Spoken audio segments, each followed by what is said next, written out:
Greetings and welcome back to His Will for Your Life for another episode. We have our panel discussion tonight, and we never know what we're going to get when we all get together, right? So please stay tuned. Please like, tag, and share this podcast, and we will be right back. Oh, and I'm your host, Sherry LaVon Harris. Sorry. His will for your life with Cherie Harris. This is your weekly Wednesday 7 p.m. podcast. For I know the plans I have for you, declares the Lord, plans to prosper you and not to harm you, plans to give you hope and a future. Jeremiah 29:11. Informative, hot topic, testimony, interviews, along with your weekly guests and more. And now here's your host, Cherie Harris.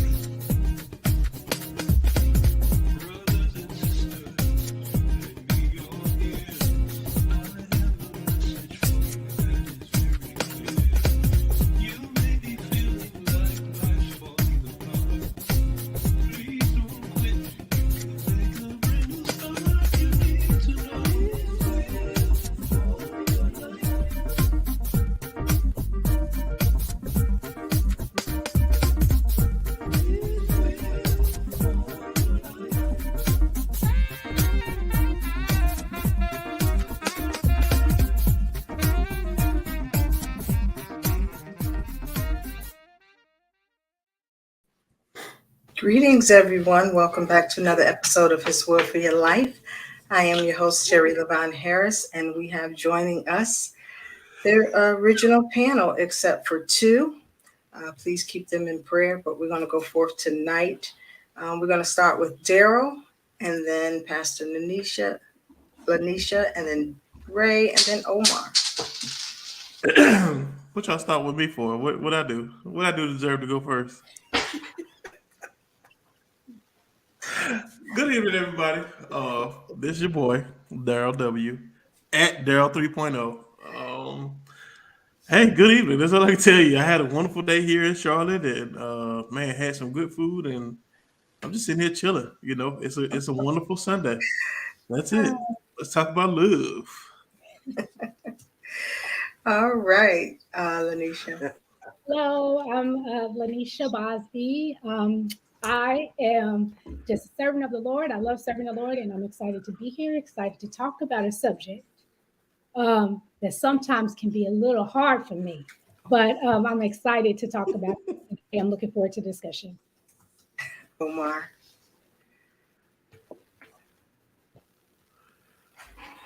I know he ain't frozen. No, he's not frozen. He's thinking. Can you hear us? I'm Harris, and I'm located in Philadelphia, and I'm excited here to talk about this topic. Yeah, Can you hear me? Yeah, we can hear you. You're a little delayed.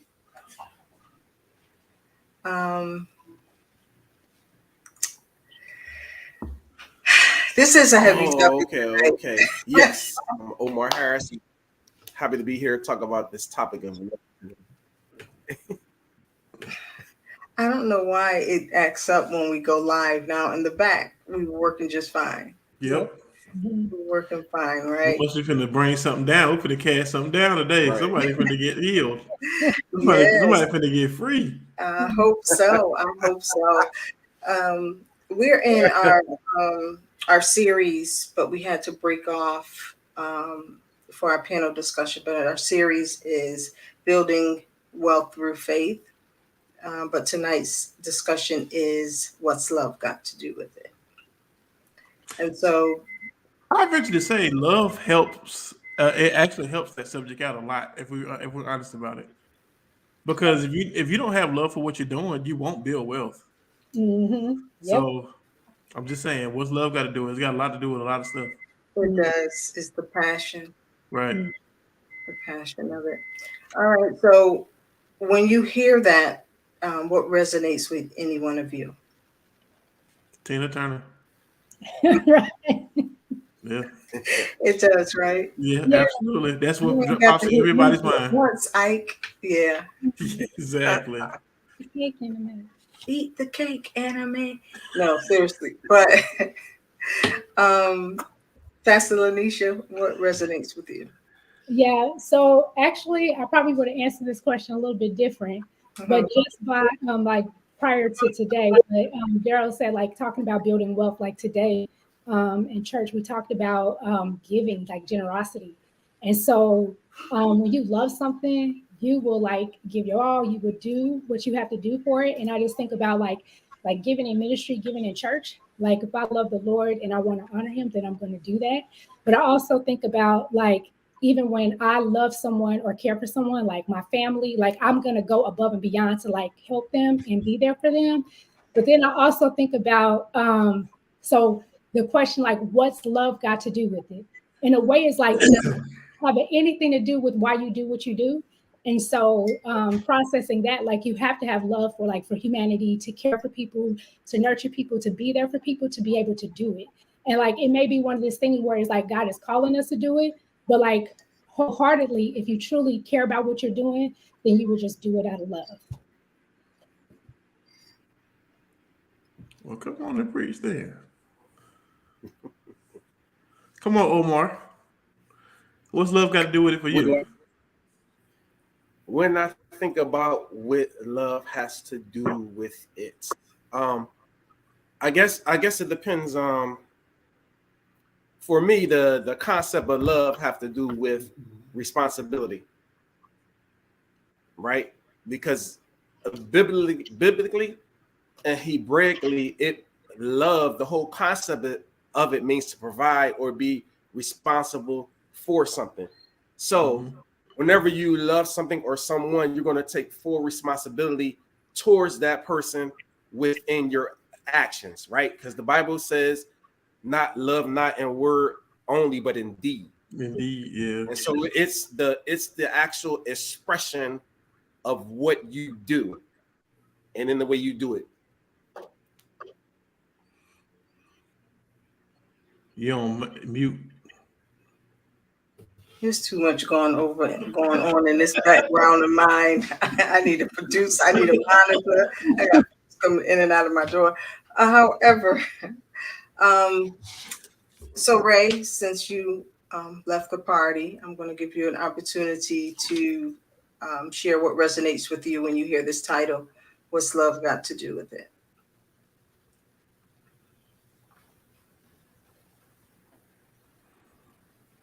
And this is why we log on 15 minutes before. He must be delayed. Turn your volume up, Ray. Okay, so how does love impact our lives and relationships? Lanisha, I know you got an answer for that. I think like and Omar like shared about talking about like it's an expression of what you do.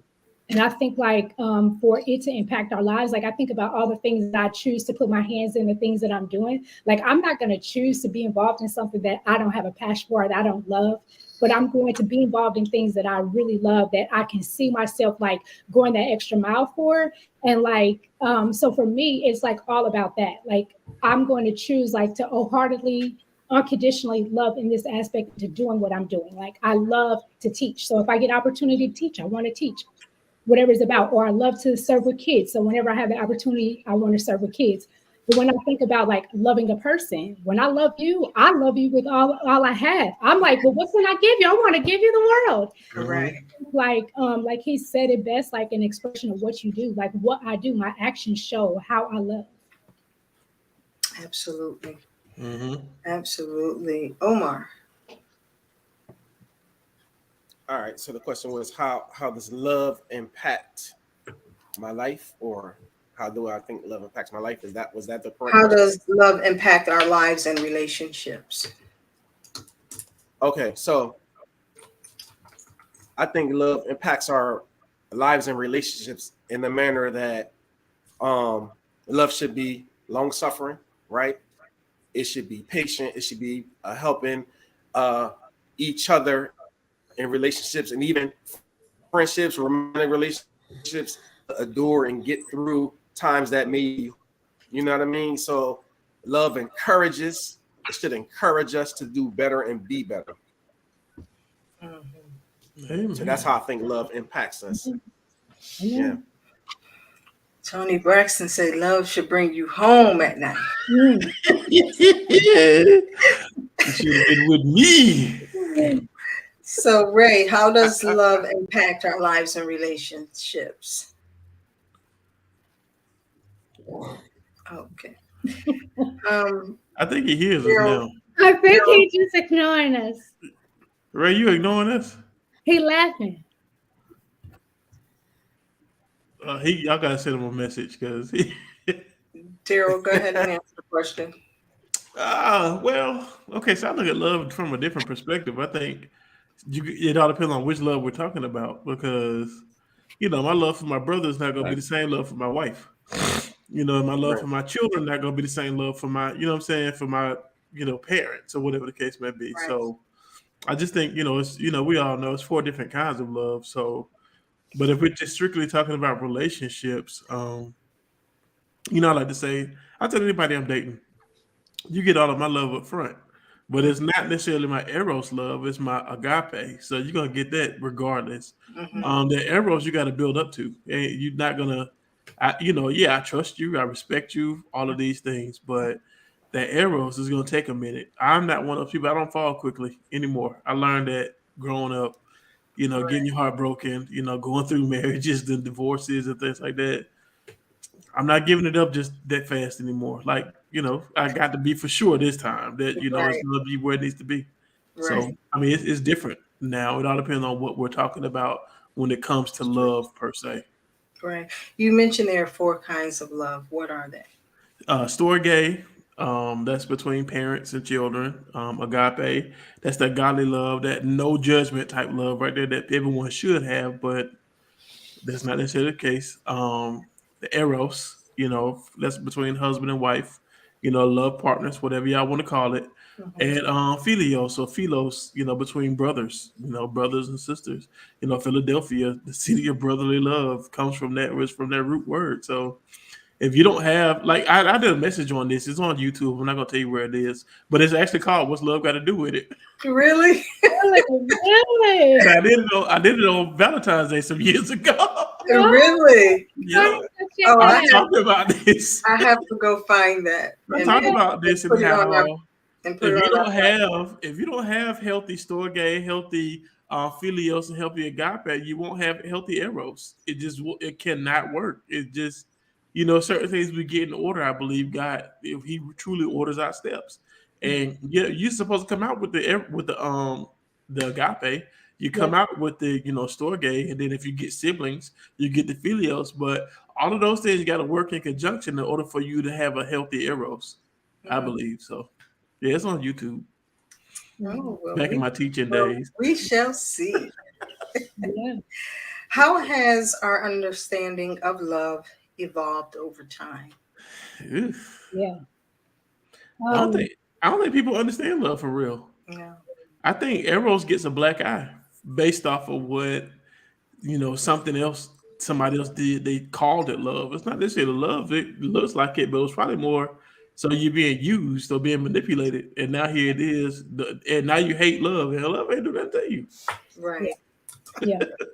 Yeah. I think for me over time, like the relationships I saw like my mom in, and like I have a relationship with my dad, like growing up, it was like to me, like I didn't like if that's what they called love, that was something I have a part of. Right. And so I was more like we could be friends. Like I was like cool girl, like I could be your homie kind of thing.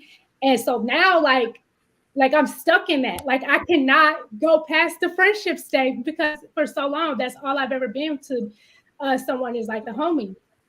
But also like just like relationship with like my dad, like dealing with the fact that like you never called, you didn't show up, you wasn't there, and now as an adult trying to have this relationship with him, it's like listen. I'll be honest, I have to go to counseling because Lord, I need help. Right. Me at all times. As long as it's with me, I need to be peaceable with all men. But like, even if my dad don't change, even if my stepmom don't change, like it has been like very tough to like work through all those emotions.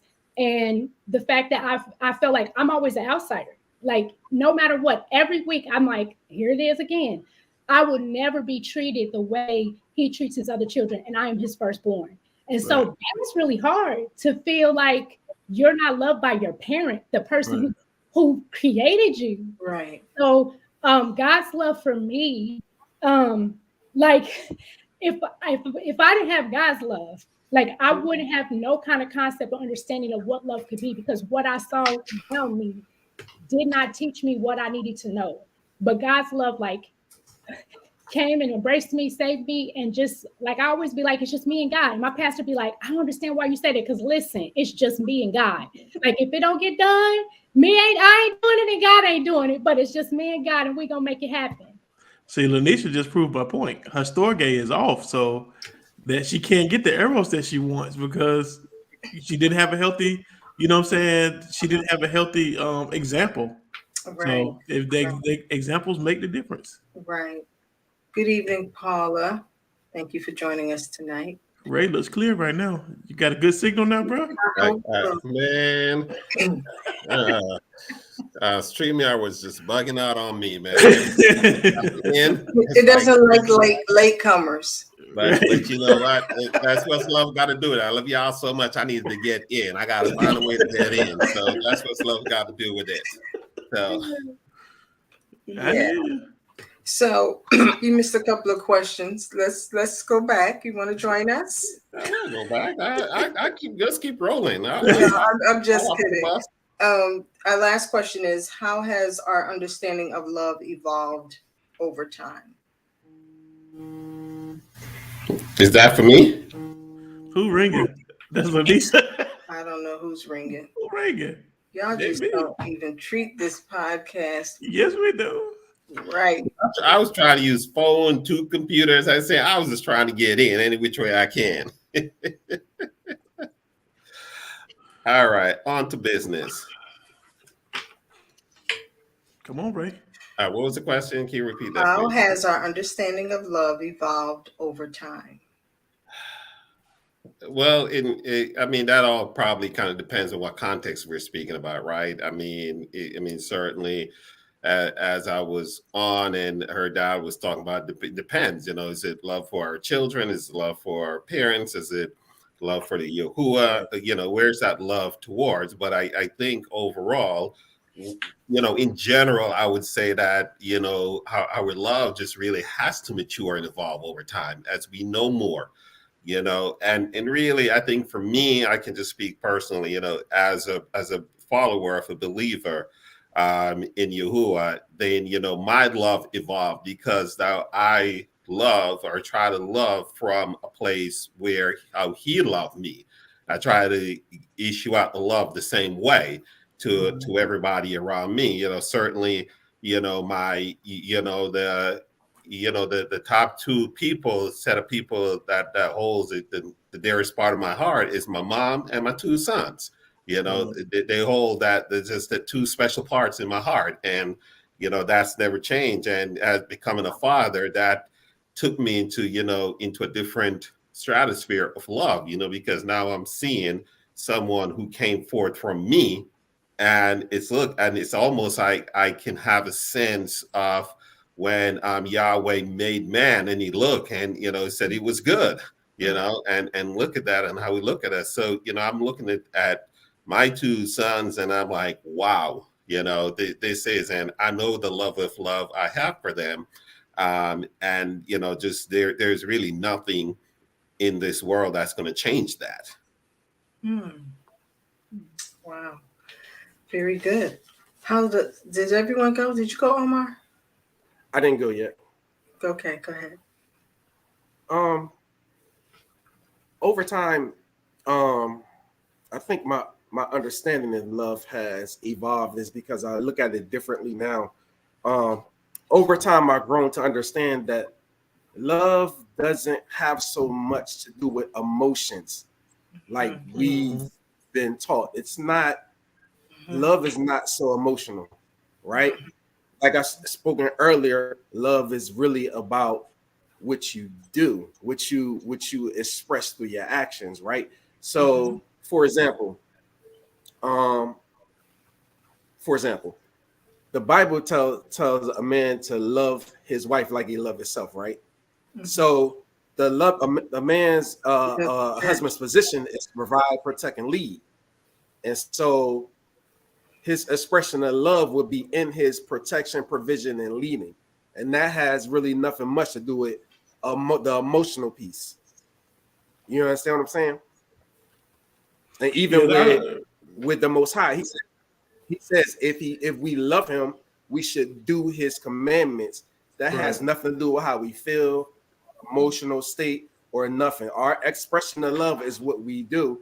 And the Bible says that a husband should a wife should respect her husband. It don't even tell her to love him. It says respect him, submit to him, and obey him. So if she doesn't do those things, she does not love him according to scripture.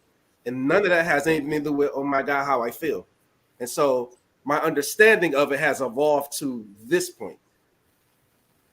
So yeah, Yeah, I don't think love is emotional at all. I was just right. having this conversation yesterday, and how, with someone, and I was saying Mm-hmm. how, yeah, we could get together and spend the weekend together. That's easy. I was like, that's the easy thing to do. Mm-hmm. Right. But when it's that lifetime, when, my son down the hall, your son down the hall, or, what I'm saying, my daughter is around the corner or whatever, and then we got to do each other every day.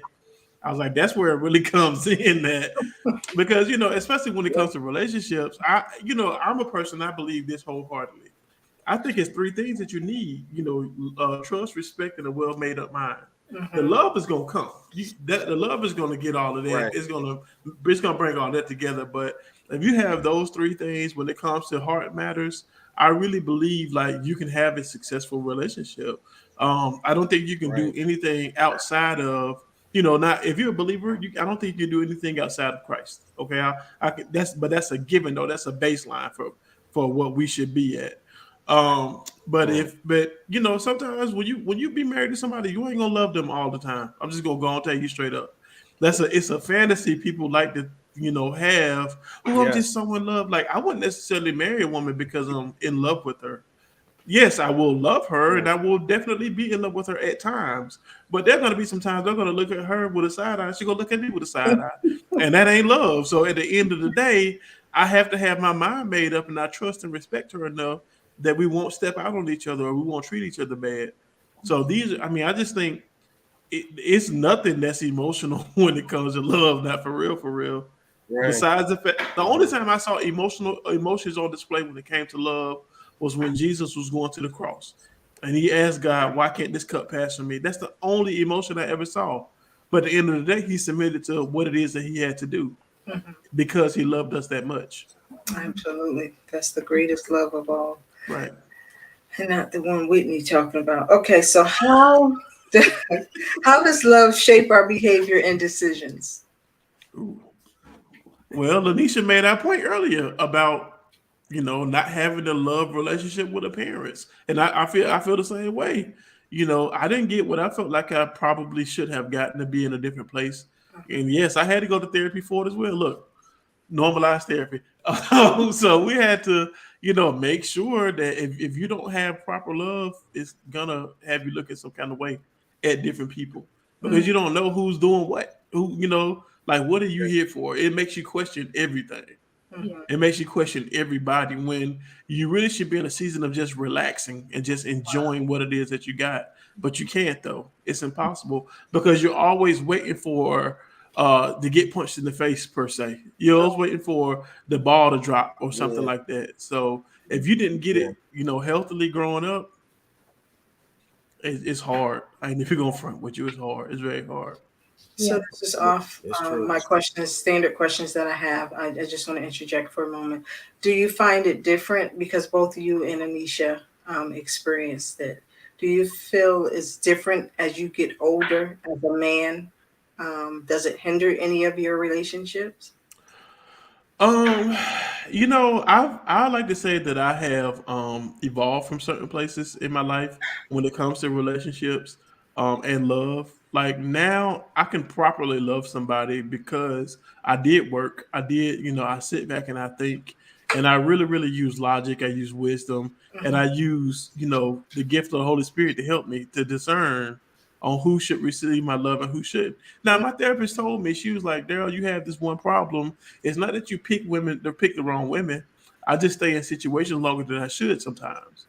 And Mm, that's where I get messed up at, that's because deep. I try to give people an opportunity to be better, because it's said nowadays that women don't want men that's not ready, but it's okay for men to take women that are not ready. And so now it becomes a mindset. Okay, Ooh, give this person to get a chance to Mm, get where they need to go. Yeah. In actuality, my therapist told me straight up, you need to just drop these people and go. Do what it is you need to do if they're not ready, instead of trying to give people an opportunity. But it's not as easy as you think it is, because I've always wanted the opportunity, and so now here it is. Yeah, it shapes things differently for me. Yeah. I was going to share before you ask that second question that, like, my mom dated some guys who didn't work. They slept on the couch all day, didn't cook, didn't clean, didn't do nothing. Right, And so, like the my longest relationship that I had, our relationship ended because we worked at the same place. He helped me get a job there, but I got another job and I was going to finish school. And I told him, don't quit your job.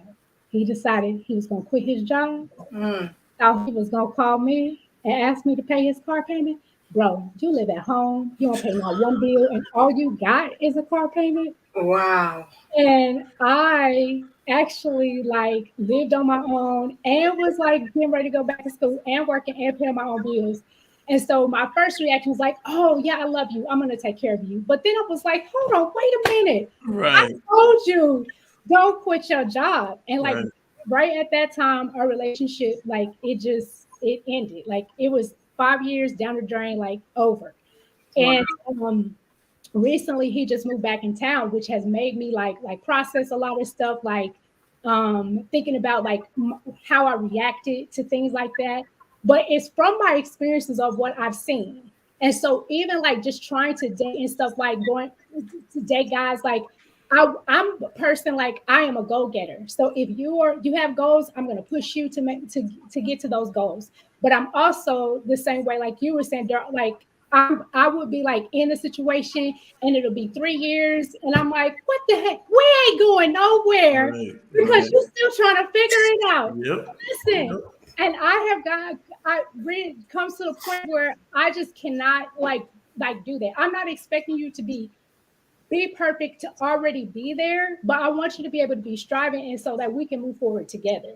And Right. so I'm working on myself, like I'm doing everything I can so that I am like in a good place, that I'm in a healthy place, but I'm also like trying to like be successful and stuff like that. I would love for them to be in that same aspect. And so it's like very strange, like from what I've experienced to where I am now, where I am now approaching 40 years old. I have no children. And so it makes it very, very hard where most men who are my age or older have children. And so the story and narrative is different for me. Whereas they may be established, where then there's men who are younger than me, where they're still trying to build themselves. So I am either like, I'm like stuck in a pickle in my state. Yeah. Whew, that's some babies. Okay, Omar. Sherry, can you repeat the original question? Because I got so engulfed in everything what was saying I because know it's that was so deep. helpful.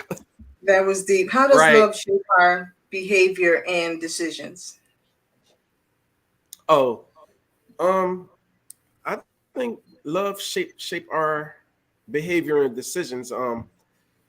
Really, I think initially we really have to understand and know what love is, and I think love is something that we learn, something that we're taught through experience, and like they mentioned, like through our parents and through relationships. And I think that depending on our experience with Mhm. those situations of love, impacts and dictates how we think going forward about it. Especially sometimes if you've been taken advantage of in a relationship or something like that.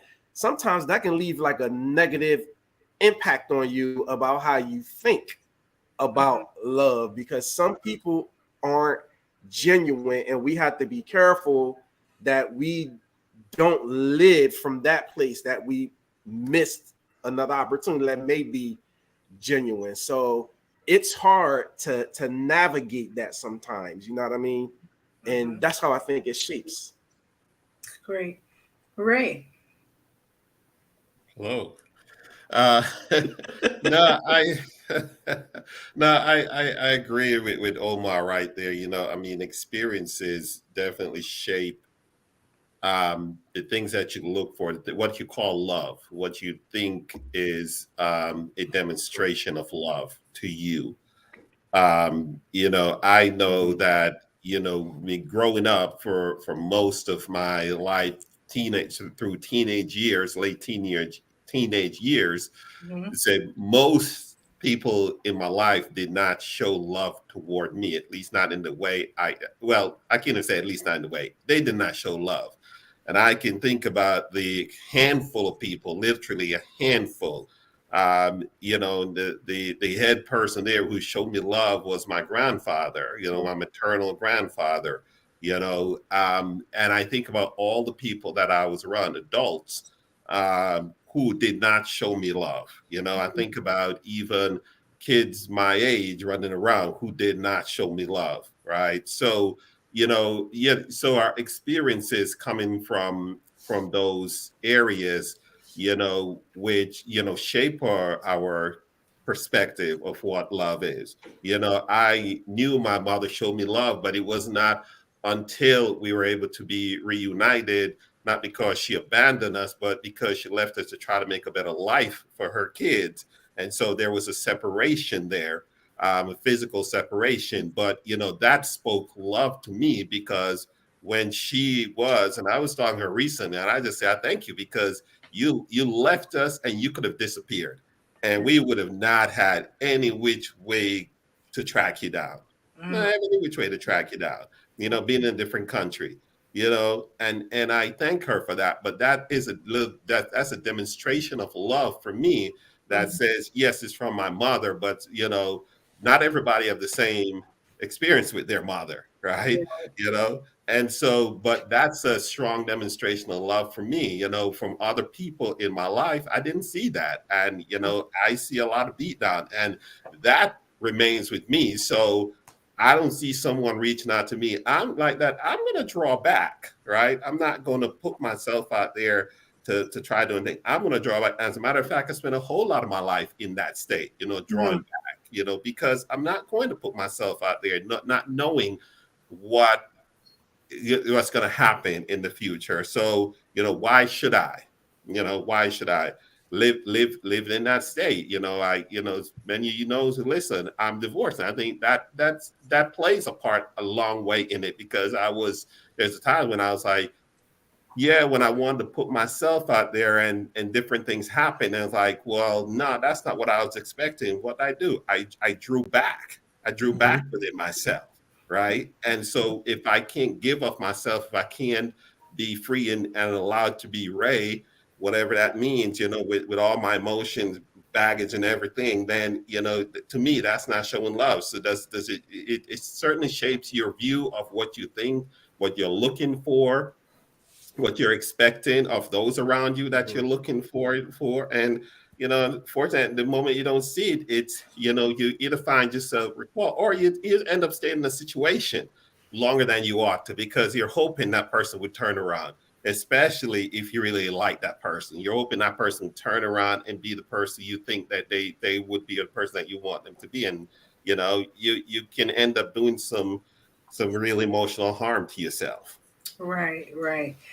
And then that goes back to what Daryl said about agape love. You know, it's unconditional.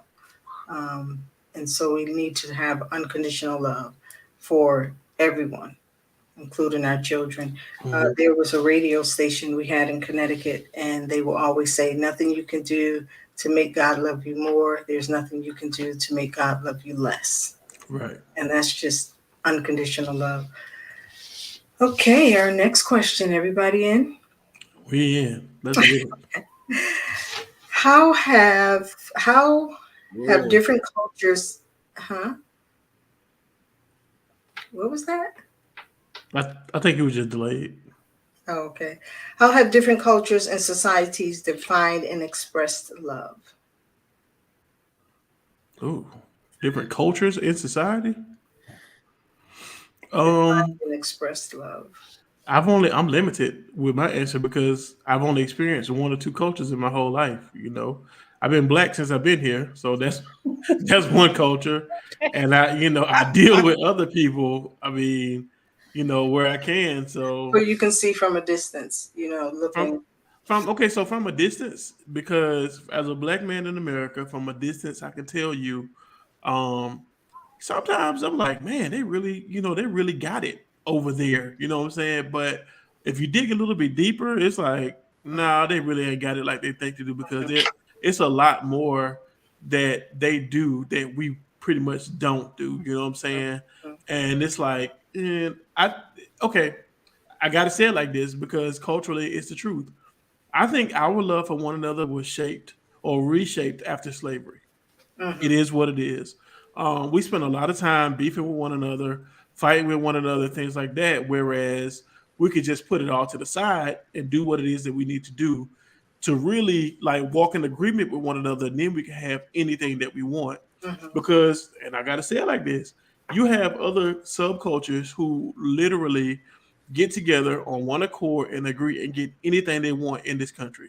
mhm, Meanwhile, we can't even come up with one person to lead the NAACP. mm. Let's just tell it what it is. So culturally speaking, like our brother, our Hebrew brothers and sisters, they could beef all day long, but when it comes to the money, all of that stuff is put to the side, and they get what it is they need to get done. We can't seem to learn how to do that because it's always a power struggle in our culture, Mhm. Mhm. and we even Malcolm versus Martin, there's a power struggle. Some people believe Martin had the truth, some people had Malcolm had the truth, but at the end of the day, they both were actually working towards the same thing. They just had different methods. True. I didn't mean That to is drop it true. on y'all so heavy, but it is what it is.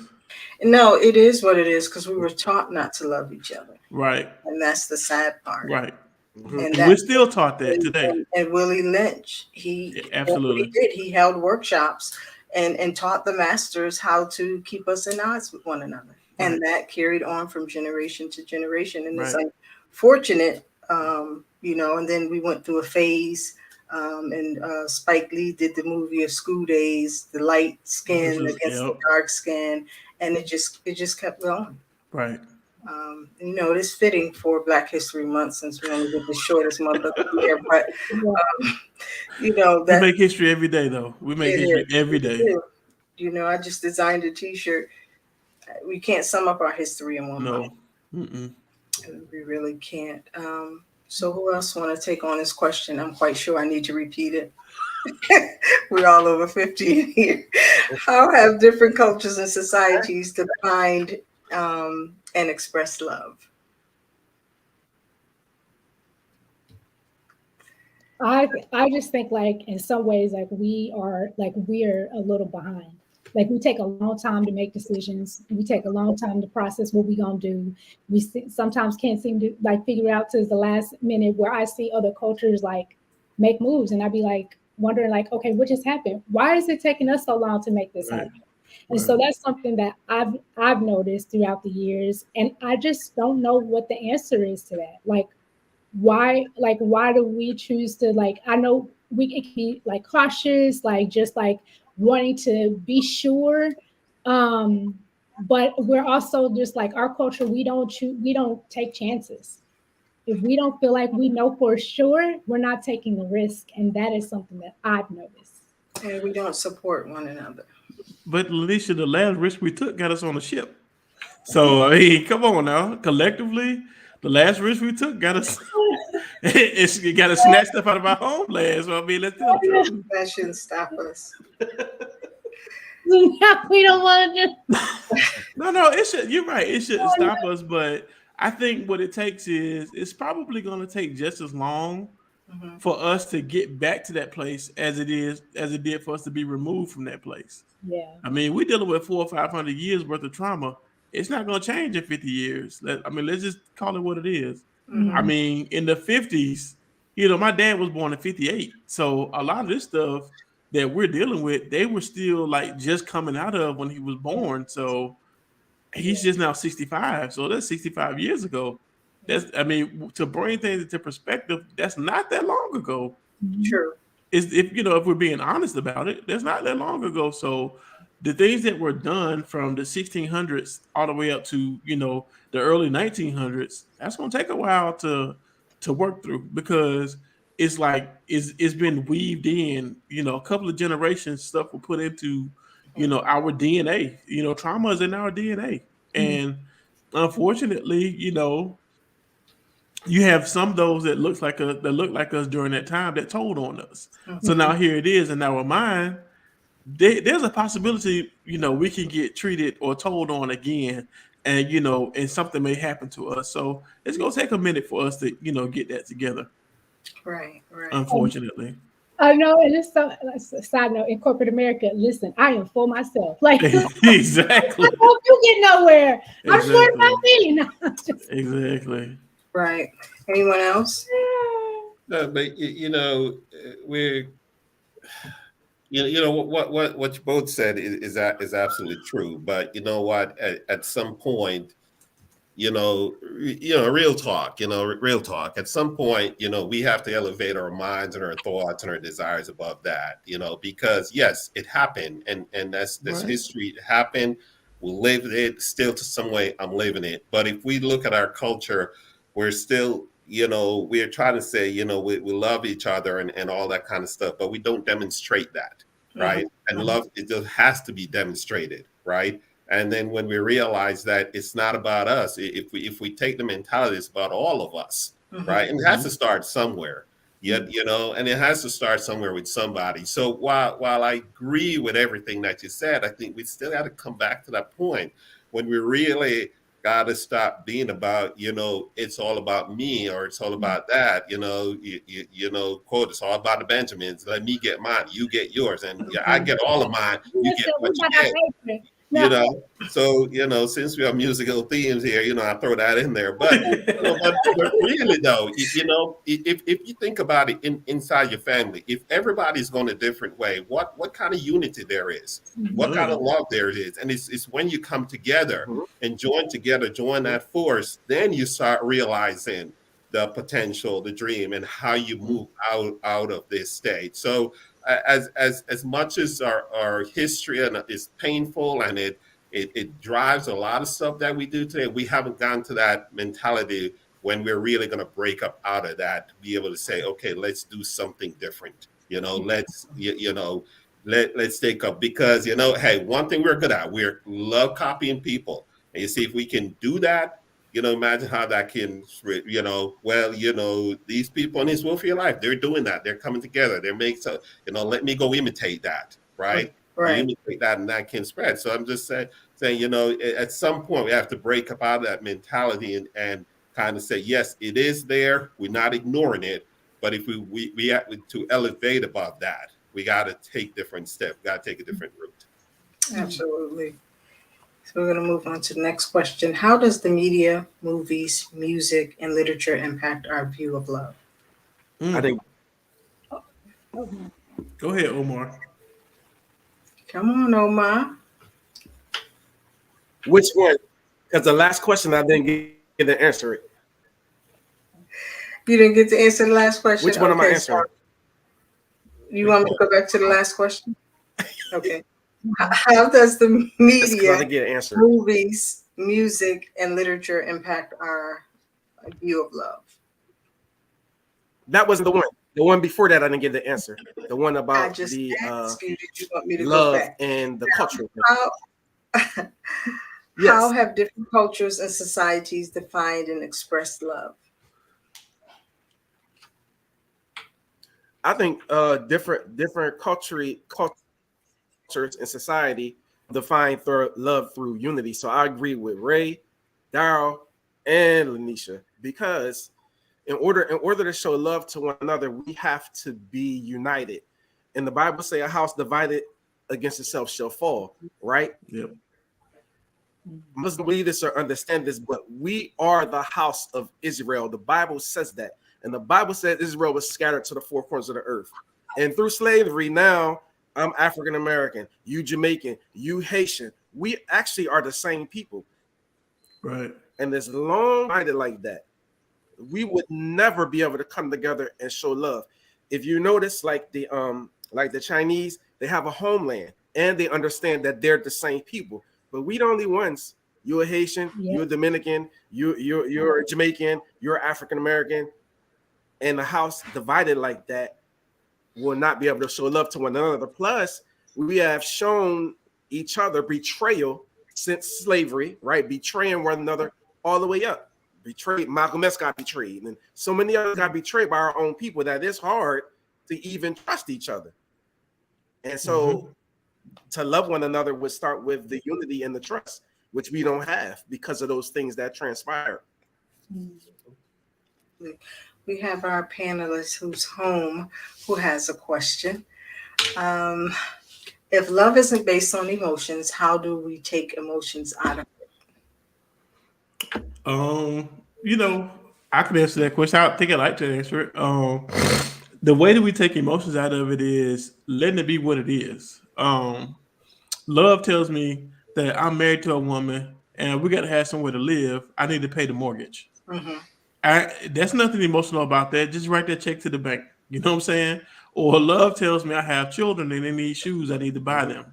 There's nothing emotional about that at all. My love says, A, people are going to be looking at me sideways if I don't do what I'm supposed to do. And B, if I go back to the word, the Bible tells me if I don't take care of my own, I'm worse than a non-believer or an infidel. So there's nothing emotional about that at all. So at the end of the day, I just think it's work. It is what it is. Those are just examples, but there's nothing emotional about that at all. If I love my brother, I wouldn't steal his stuff. I wouldn't, or try to hit on his wife or something like that. Even if we go back to the Old Testament, to the doggone, to the Ten Commandments, all of it is based on love. I think we had this conversation before. If we love God, we're going to do what he says. There's nothing emotional about that. If we love our brother, we're not going to cover this stuff. We're not going to, steal from here. We're not going to cheat him or anything like that. And so it makes us think about, what is it that we do to one another that, makes us believe that we really love one another when we don't do right by one another. There's nothing emotional about that at all. That's just a simple truth. So I miss a part of that when all my technological challenges to come on here, but 15 minutes. I'm going to say, because that question is a good question, but I don't know that I can wholeheartedly agree that there is no emotion in love. There has to be emotion. Now, there's some things, me buying my kid shoe or whatever, that's not necessarily love. You could say that's showing him love, but that's just giving him what he needs. A right? duty. You think that's a duty? Or duty, right? Yeah. And so we can do a duty out of love. We can do it out of pure spite. We can do all sort of stuff, right? But I don't know that that there is no love in there's no emotion in love. There has to be emotion in there. There has to be. There's certain things that we do shouldn't let. I think what we do, we let too much emotion hinders how we show love, hinders what we do next, right? I think that's what it is. We let the emotion take over what we do and how we express that love to each other. We try to put that emotional stamp and that cover over everything with some things like, I'm going to do for you. Our Father does for us because he loves us. I mean, there is an emotional love when he weeps. Jesus wept. And so I don't understand. I mean, even going to the cross, he wept, as you point out now, right? And that's an emotion, that's love. That's an emotion to love in of itself, right? And there's time when the Spirit grieve or the Messiah grieve, and our Father he grieves him because he see how we're not living to his commandment. that's emotion. I think we have to learn how to put the things into perspective and not let emotion override everything that we Right. do in Mhm. expressing the love. There's a part of expressing love which doesn't have anything to do with emotion, right? My son is hungry. You know what? I don't have to get emotional about feeding him, Right. right? I'm gonna feed you. Here, take what Right. you eat. Okay. You Exactly. know, so there's nothing emotional about that. Right. Okay. But it's something emotional when he's hurting and I go there and I put my hand around him, talking to him and say, there's motion coming out there. So you can't take out emotion out of love. It's there and it's there for a reason. We can't take it out. We need to learn how to control it into things that we do and how we express it and give that to others around us. Well, get me It's straight then, good. bro. All right, Pastor. Oh, sorry. All right. Moving right along. How does the media, movies, music, and literature impact our view of love? Man, Come on, poor, Ray. a poor representation. Really, it's a poor representation. I mean, Yeah. I don't know how else to see it. To say, you look, you hear the songs, you see the movies, and some of it. Some of it. I'm going to movies because songs these days about love. I just it's just all over the place, and to me, it had nothing to do with love, or very little bit to do with love. Talk about Right. emotion rising up and Mhm. all this stuff, and bodily function rising up and all this stuff. That's what love that people talk about, right, these days. But there's certain aspects of certain movies, which is art imitating life. When you can look at it and you can see that genuine portrayal of what love is. Love is something that keeps that a family is breaking apart, and somehow they find a way to come back together and say, you know what, I forgive you. Let's rebuild a family. That's the love. So there's times it can show some genuine affection for what, in my opinion, what love should be and how we should live out love. But there's other times, it doesn't do such a good job of showing that. And when we look at those movies, clips, or whatever, we can say, you know what? I want to love like that. You look at, grandma and grandpa have been together for years and been through all the ups and downs, the struggles, and yet they're sitting there smiling after 50 years when grandma said, I want to hit you over the head with this, crown here how many times? And, you can delay it, I love you, Nick. We know that, that's something that we all crave inside of us. Like, I want that, not the hitting over the head part. We can leave that alone. But just that come together and like feel like genuine affection with one another. Yeah. What's love got to do with it? Yeah, I think What do you tell her? If you die, I kill you. Right. Good. I thought of my favorite TV show, Grey's Anatomy. Pick me, choose me. Okay, but that I think it sets us up for failure because you think that it's that easy. You think that it's love at first sight. I think about Hallmark movies. All of the love. I like romantic movies. Sometimes they make me cry. And but I know it's not real. Like those things that doesn't Right. genuinely just happen on an everyday basis. And so I think sometimes it falsifies its love for people and not like being able to see like this is not going to happen. So they think they just gonna walk in the coffee shop and you gonna see him, he gonna see you, you lock eyes, yes, it's gonna work out. Yes. No. When Listen, we Harry don't met even Sally. talk to each other. So we playing game, like we show it, we don't even speak. Like it don't work Right. that way. And so you realize that when you get into the real world and you really like in reality, that those things are not really helpful in teaching you what really love is. Absolutely. Daryl. Well, my bad. I apologize. Mhm. Okay, so here's my thing when it comes to movies and music and love. We have to remember that it's somebody else's vision that we're looking at. That's Mhm. not our own vision per se. I think we could throw social media in there as well. I mean, social media, people, have their ways of thinking, and a lot of times they don't have the balance of having the storge, the agape, and all of these things. They just have only their emotions to formulate an opinion, and now here it is, people take it and run with it. And it's like, well, if you really break it down, I hear women, especially that they say, well, I'm not helping with no bills, I'm not doing this, I'm not doing that. But at the end of the day, when you get them behind closed doors, they're actually helping with bills. They're actually cooking dinner. They're actually doing these things because it would be a fool. You'd be a fool for them not to. Like I got to use this example, like the Beyonce example. It's funny how people say she put out a song called "Single Ladies" and then ran home to be with her husband. It's true. That's somebody else's. That's somebody else's vision that now y'all want to try to work out, and it doesn't. I mean, it doesn't. It's dumb. This is what it is. It's dumb.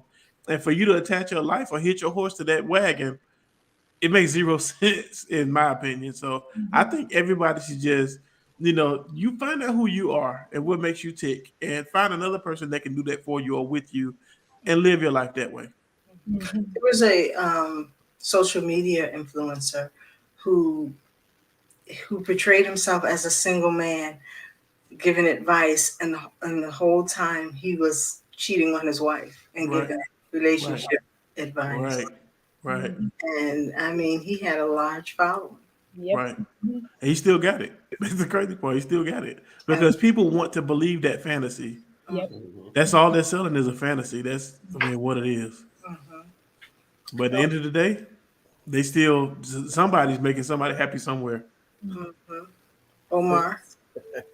I think that with the media and things in this country, I think that we are so, and I agree with everyone said. Everyone is on point. I think we are so perverted, unrealistic bill of goods when it's concerning love, because everything when we're put in the media, basically love is based on how you feel. Long as, no matter what it is, if I feel good about it, or I'm making you feel good about it, even if it's dead wrong, then they consider that to be love.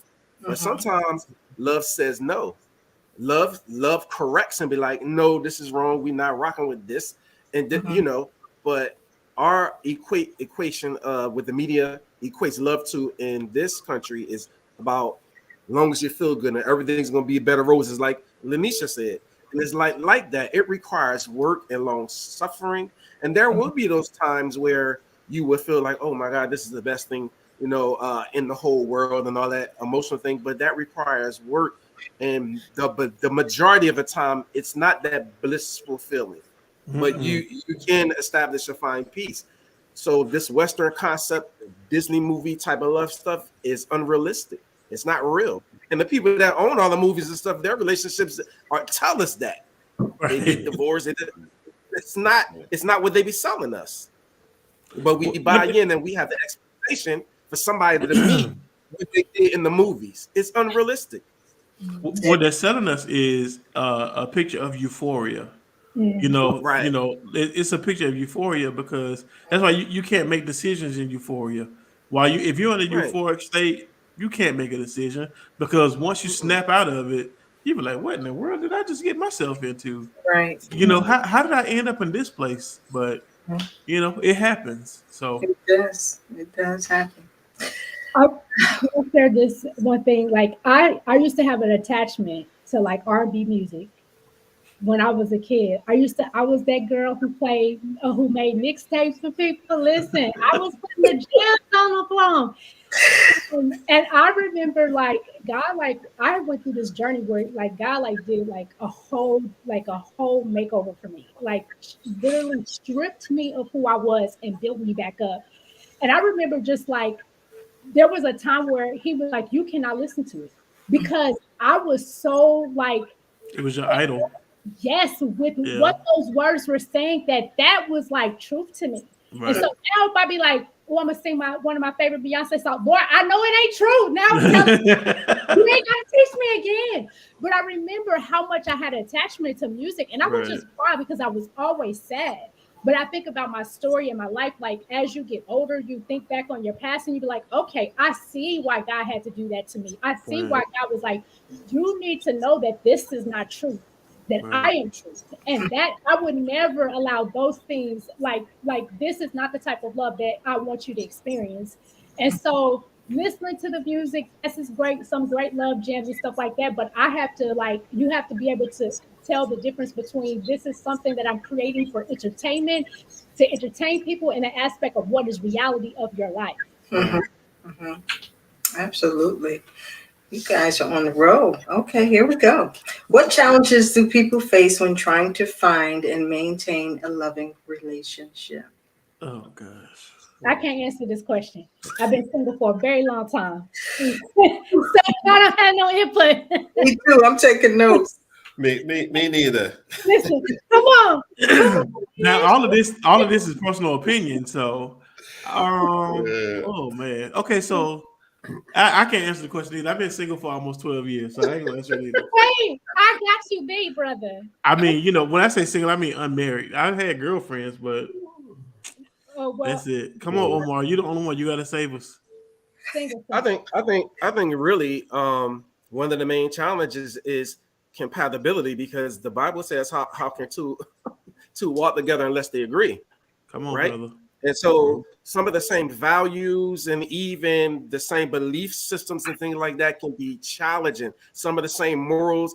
You was brought up one way, I was brought up another way. Two people becoming one is a whole job within itself. You don't become one just when you say I do. That is a Okay. working progress that takes time over years, right? Let me tell you And the something. love is the long suffering part that will allow a space to be renewed and space to mesh together. But that becoming one process is challenging. And all of those things, the differences in upbringing, belief systems, can be challenging in the process. And so compatibility and having a like mind really is the baseline that we need to figure out before even trying to go forward.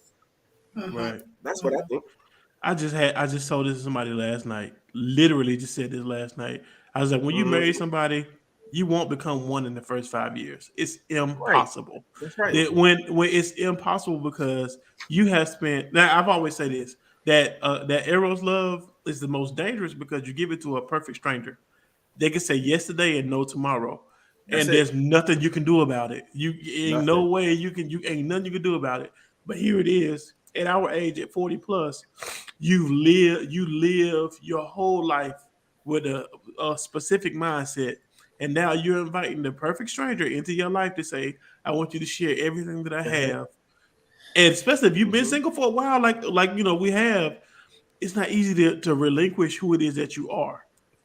That's why they Right. say you really need to pray and seek and ask God for your season in life, and when it's time for you to be married. But like Omar was saying, I can tell you now, in the first 5 years, I remember my old pastor back in Savannah, Pastor C. Robertson, Charles Robertson. He said, ladies, that lady doesn't want your 5-year husband; she wants your 25-year husband. Because that Right. 25-year husband, you at the point that guy, you can look at that guy, and that guy can look at you and be like, "This is some foolishness." Yeah, you're right, and y'all ain't open up your mouth to say a word, Yep. but Yep. within the next 5 minutes, you walking out wherever establishment you in right now. And so it takes time for those things to be built up, but it takes trust, respect, and a well made up mind for you to Mhm. get to that point. That's If right. you don't have those things, you won't ever get to that point. TD Jakes said that about him and Sarita, that they were for now. Right. And Exactly. it's so true because they built what they had. Right. I need God to tell me, well, yeah, tell me audibly. I need to hear him say that is the one. Mhm. Yeah. Listen, sometimes he's Mhm. just gonna be like, yeah, I ain't gonna sit up here and tell you, he gonna say it with a voice all the time. I only heard him audibly once, I and ain't gonna sit up and that tell was you that. that was enough for me. I don't think I want to hear it again, but Yeah, yeah. it was enough. Okay. How can we use love to create a more positive society? Come on, Ray. Why do I? You got the Whew. All right. Well, thank you, Daryl.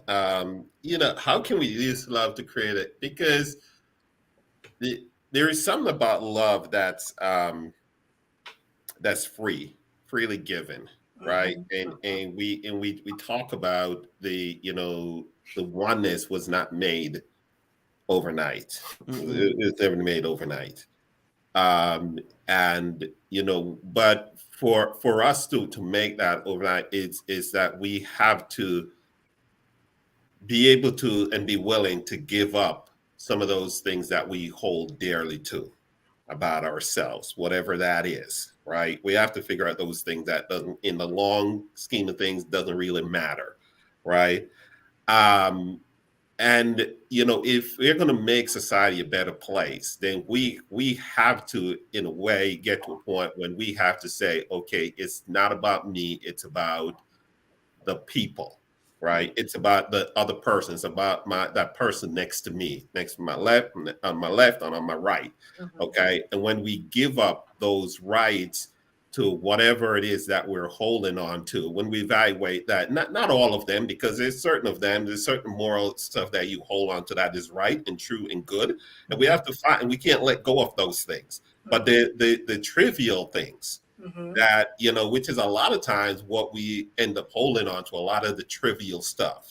Well, she didn't come home and say, I need her to come and say, to tell me I love, that she loves me every day. And it's like, well, first of all, every day I don't feel like I love you, Exactly. I right? don't love you every day, Joker. Argument right now, I don't feel like I love you. Right. Utter those words out of my mouth. I'm not even being true to anything, right? Exactly. So, but those are trivial things, right? But yet we can hold on to those things. A lot of trivial things we can hold on to and hinder love and hinder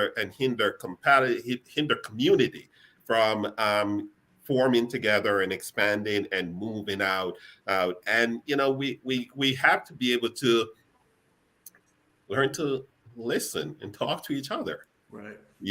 Listen and talk to each other. And I would say, I don't care that we have two differences of opinion. Let's talk about that. Right. Right? Let's talk about it. But we can't even do that because, first of all, we don't want to talk because I want to go take my marbles, go over here and play by myself, and you're going to take yours and go over there.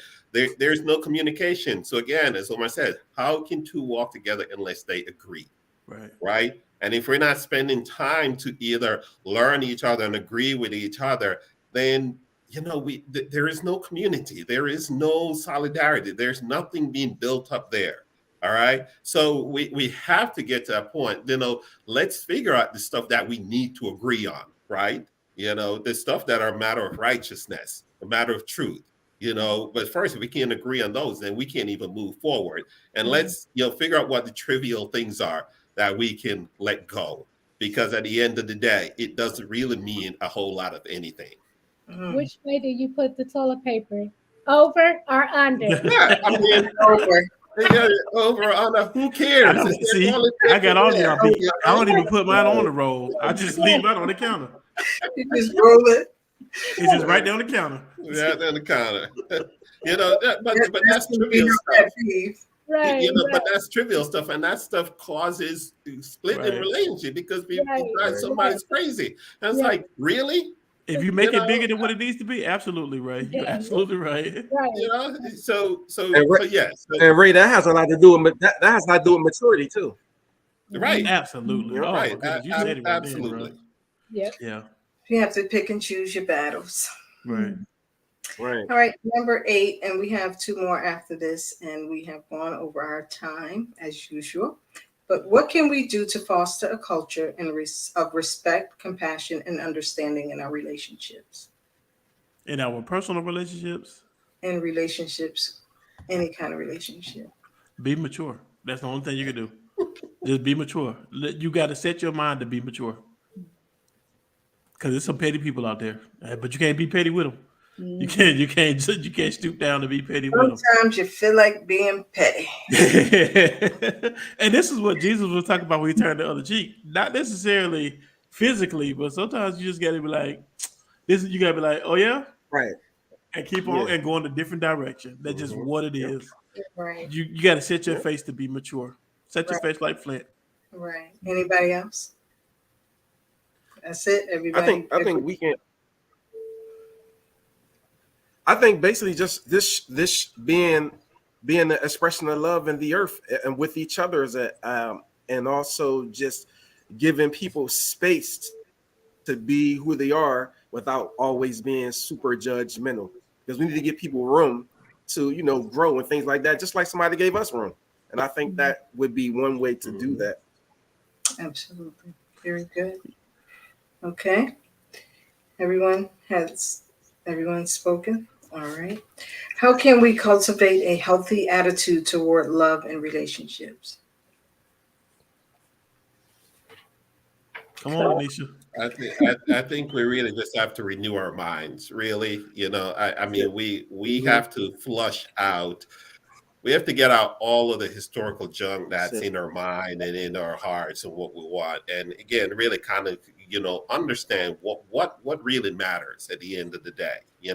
And if we can't empty ourselves of those things, then it's hard to put new things there, hard to put new ideas and new thoughts. And also really be careful who you listen to, because again, listen to some of these songs and listen to some of these music, it gets you into trouble Say it again, because Ray. you're in this euphoria state and you're thinking that that's it. And it's like, well, no, life is kind of sort of messy. Right. They're kind of sort of messy. All It right. is. And so, Right. is someone going to really go down through that mess and that mud with you? When you want that person to do that, are they going to be willing to go through that mess? Because some people see mess and they run. They're like, oh, this is too messy. We Yeah. are gone. We don't want Right. we don't want none of that. Right. That's true. I think also like taking time to like you choose to build your career, you choose to like grow in your education, like or take classes or whatever. But I think you also need to work on yourself, and that is like you got to physically, mentally, and emotionally, spiritually. You need to be able to do all those things. So if it's like you are experienced some things or dealt with some things, it is nothing wrong. Like Black people, it is nothing wrong with us going to counseling and like having somebody who is outside of our regular everyday Yep. scope to like be able to have a conversation with and to be able to rationalize what is happening and deal with your emotions and like work through them. And if it at all matters, I have a Christian counselor, so you can find someone who loves Jesus, Right.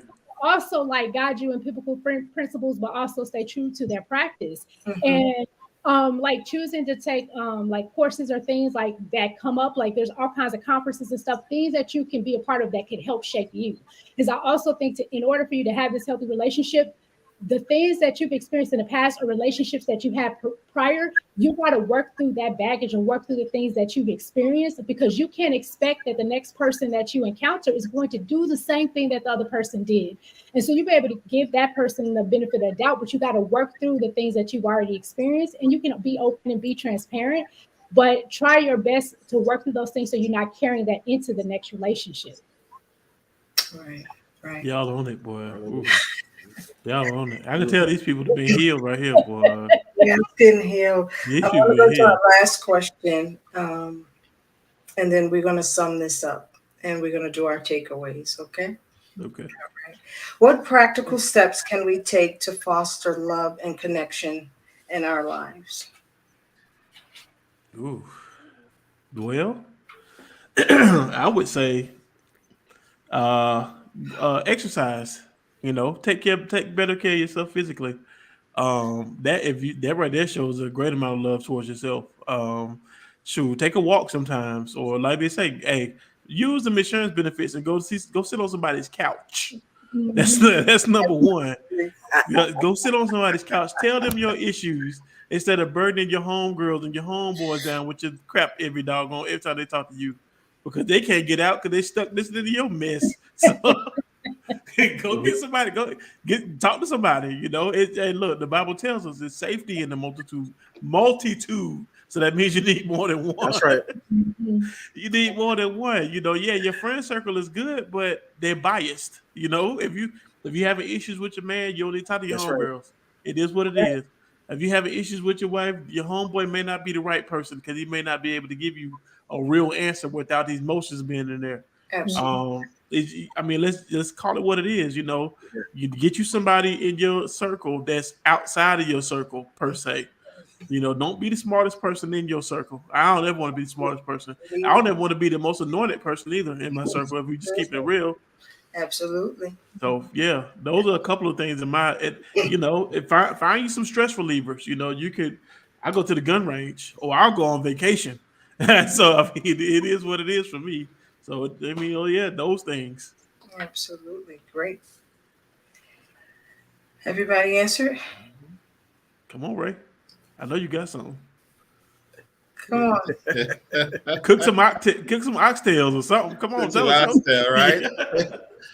Yeah. I agree with everything you say, but I can't rule out, given where I'm come from and know the power of fasting and praying Absolutely. and going to Yahuwah and say that. And look, listen, let me say this, all right? And I'm not trying to beat down any counselor, okay?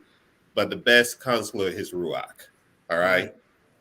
If we listen, and do what he says, right? Because a lot of things we go into other people and say, but deep down we know what we ought to do.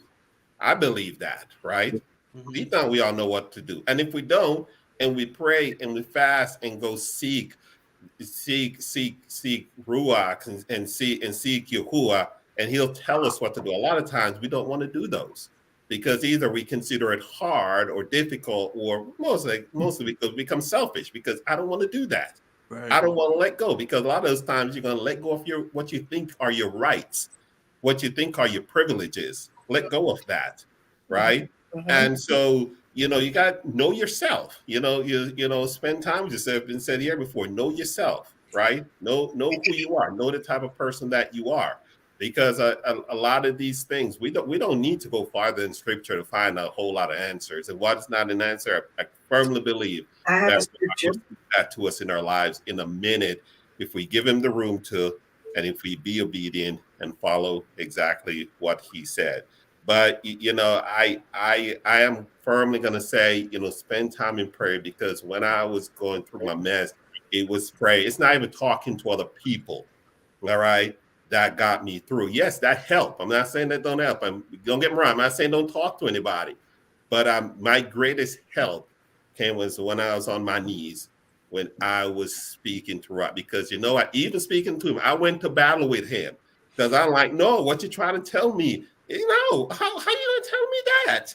You know all of this. How you gonna tell me that? Right. But eventually, I had to give up and say, you know what? Not my way, not my will, your will. So okay, help me to work through that. Come on now. That's what helped me. So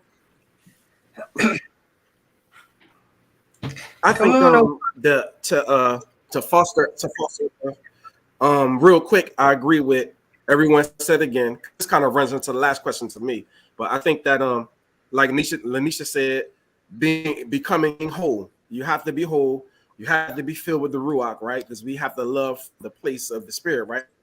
Not only that, we have to remove fear, right? Because perfect love casts off fear, right? And we can, in order to foster love, to have the courage to engage it in spite of what happened before, what mishaps happened before. You have to find the courage and the healing to engage it. Can't unless you are engaging love on certain levels in various relationships. So you're to foster it. You have to have the courage to engage.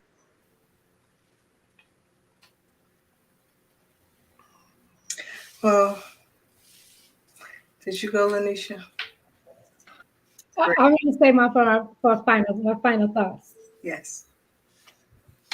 Uh-oh. Oh, sorry. Go ahead. Okay. So I just want to just like share, like, even in your season of waiting, in your season of desiring and hoping for like a relationship, just take time to like know you and what you enjoy and what you like to do. Take yourself out, go get a mani pedi, take yourself to the movies, like enjoy yourself, go on a vacation and like get to know things that you like to do and who you are.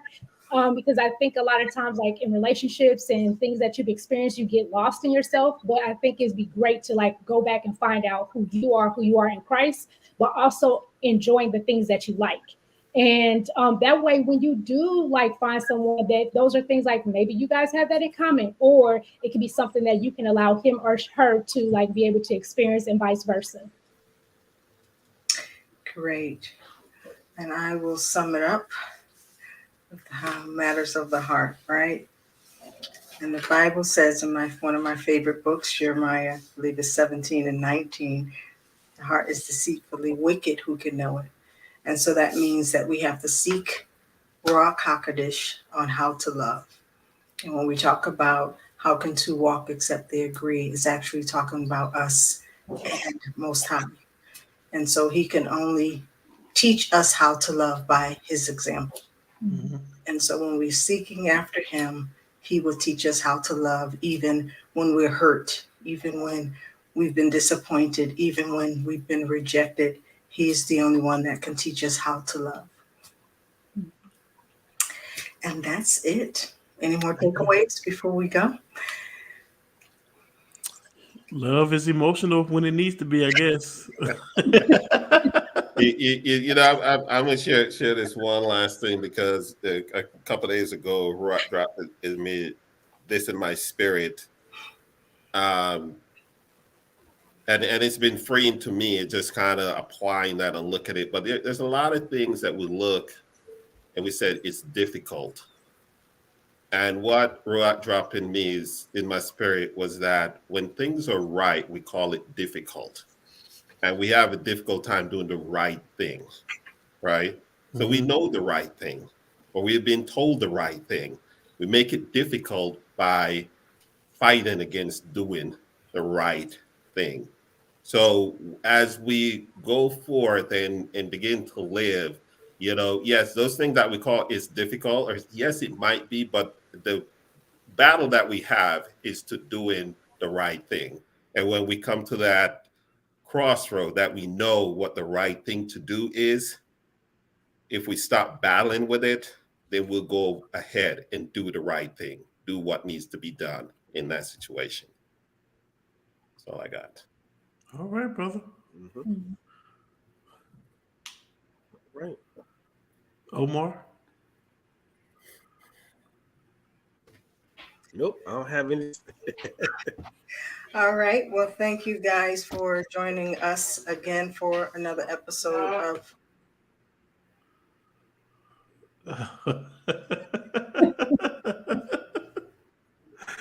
It's okay. You're on on mute. mute. You're on mute. This is what happens when you're live. Okay, here's another episode. We are going to end this episode, and next Wednesday's episode will be Dr. Adrian Goodwin on Wednesday, who will teach us the importance of investing our money. And we hope that you will join us again on Wednesday. Thank you for joining us tonight, learning about what's love have to do with it. It has everything to do with Everything. everything. All right, you guys, thank you again. Have a wonderful week. And remember, it's okay not to be okay as long as we don't stay in that place. Amen. Good night, everyone. Night. Good night. Good night. Join us again next week for another riveting and informative segment